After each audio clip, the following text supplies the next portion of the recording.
వరంగల్ హనుమాన్ చాలీసా వార్త బయటికి కొడుతున్నారు.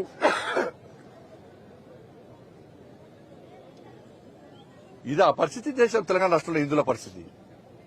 ఇట్లా బతుకోమంటారా? ఇట్లా బతుకుదామా? ఒక్కసారి హిందూ సమాజం ఆలోచించాలి. ఇట్లా బతుకుదామా? 80% ఉన్న హిందువుల గురించి ఏ పాట ఆలోచిస్తుంది? ఒకసారి ఆలోచించండి. ఇవాళ మేము మాట్లాడితే మతతో తోమంటున్నారు.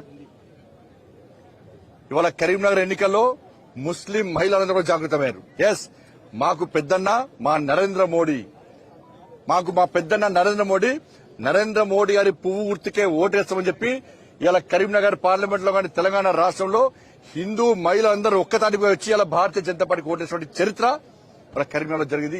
ముస్లిం మహిళలు ఒకటే. వాళ్ళ ముస్లిం మహిళల గురించి మేము మాట్లాడుతున్నాం. ఇంత దుర్మార్గం బాన్సువాడలో ఎంఐఎం పార్టీ వాళ్ళు రాళ్ళేసి తలకాయలు వలుతాయా, కాళ్ళు చేతులు రుతాయా అని చెప్పి కనీసం చూడకుండా రాళ్ల దాడి చేస్తే నేను వీడియోను డీజీపీ గారు పంపినా, పోలీస్ అధికారులకు పంపినా, మీడియాకు పంపినా. కానీ చర్యలు ఎవరు తీసుకున్నారు? 27 మంది అమాయక కార్యకర్తల మీద భారతీయ జనతా పార్టీ హిందూ సంఘం కార్యకర్తలు 27 మందిని అరెస్ట్ చేసి లోపలిచ్చి జైలుకు పంపారు. ఉదయానికి ఉదయం మబ్బులలో పోయి ఇలా పల్లెటూరులో పడి ఇలా వీడియోలు చూస్తాం. మీరు దాడులు చేశారని అమాయక కార్యకర్తలు కలిసి రిమాండ్ చేస్తున్నారు.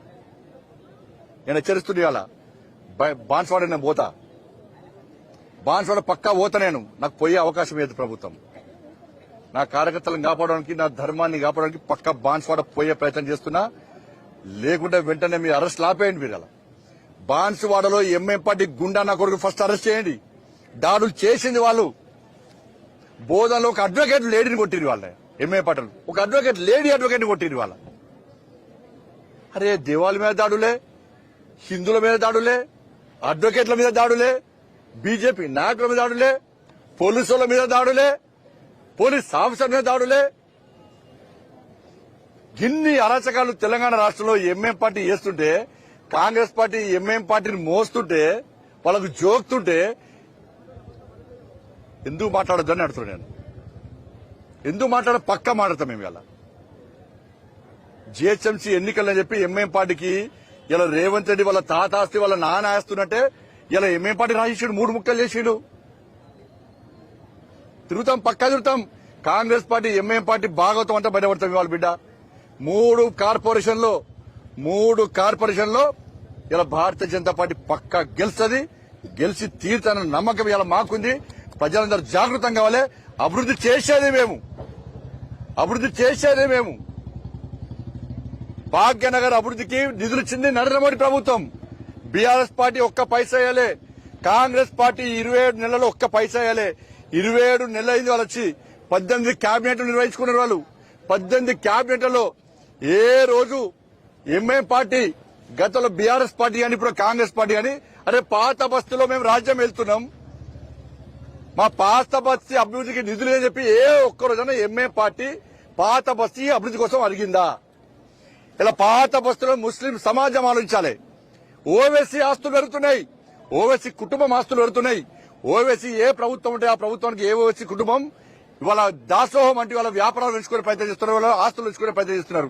ఇలా పాత బస్తీలో ఉన్న ముస్లింస్ ఆస్తులు పెరిగినాయా? మీ బతుకులు బాగుపడ్డాయా? మీ పిల్లలకు ఉద్యోగాలు వచ్చినాయా? మీకు ఇండ్లు వచ్చినాయా? మీ గల్లీలో రోడ్లు ఉన్నాయా? మీకు లైట్లు వచ్చినాయా? మీకు వాటర్ సప్లై ఉన్నాయా? ఏం లేవు. అక్కడ ఏం లేవు. సపరేట్ రాజ్యం మీద ఎంఐఎం పార్టీ 3 త్రిపుల్ ఎన్ని పోయినా వాళ్ళకు ట్యాక్స్ చాలా నేరు. కరెంటు బిల్లు కట్టిన అడుగుతుంది దాడులే, నల్లా బిల్లు అడుగుతుంది దాడే, ఇంటి పని అడుగుతుంది దాడే. పన్నులు మేం కట్టాలే, పైసలు వాళ్ళకు. అది నేను అప్పీల్ చేస్తున్నా. 27 ఇలా 18 క్యాబినెట్ మీటింగ్లు అయితే ఏ ఒక్క రోజుగా క్యాబినెట్ లో, నిన్న కూడా క్యాబినెట్ లో 2500 మహిళలకు ఇస్తానియలే. హైదరాబాద్ లో ఎంతమంది 2500 మహిళలు ఇచ్చారు? 4,000 రూపాయలు ఆసరా పెన్షన్ ఇస్తున్నారు మహిళలకు, ఆ తాతమ్మలకు. దాని గురించి చర్చ లేదు.